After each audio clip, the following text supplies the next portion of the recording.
हजरत मिर्जा गुलाम अहमद प्रतिश्रुत मसीह और मेहदी अलैहिस्सलाम कहिछन्ति, एथिरे कौनसी संदेह नहीं जे खाना काबा ऐश्वर्य प्राचुर्य और समृद्धिर प्रकाश स्थली। एहार महानतारे किछि कहिबा एवं संदेह करिबार कौनसी अवकाश नहीं। प्राचीन ग्रंथावली रे मध्य एहार महानता वर्णना करा जायछि, किंतु एहार ऐश्वर्य प्राचुर्य और प्रकाश को सांसारिक चक्षुरे देखि हुए नहीं। एथिपाई आध्यात्मिकर चक्षु दरकार होइथाए।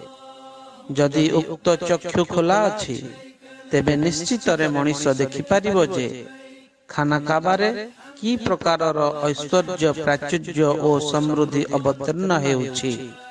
मलफुजात ग्रंथखंड 4 पृष्ठा 416।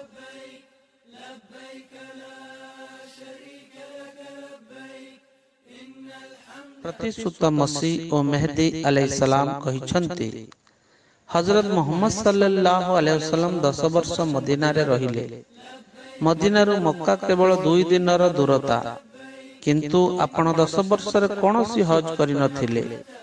जदियो कि आपण वाहन इत्यादि व्यवस्था करि पारि थान्ते, किंतु हज करिबा निमंते केवल एहा शर्त नुहे जे मनुष्य पाखे प्रचुर धन संपत्ति थिबो, बरं कौनसी विशृंखलार भय न रहिबा भी उचित। सही स्थान को पहुँचीबा एवं शांति और निरापत्तार सह हज करिबार परिस्थिति अनुकूल थिबो। मलफुजात ग्रंथखंड 5 पृष्ठा 248। हजरत मिर्जा गुलाम अहमद प्रतिश्रुत मसीह और मेहदी अलैहिस्सलाम कहिछन्ति, प्रकृत कथा हैला जे भक्तर अंतिम पर्याय एहा होई थाए जे से सांसारिक जीवनरु विच्छिन्न होई प्रभुंक प्रेमरे मग्न होई जिवो।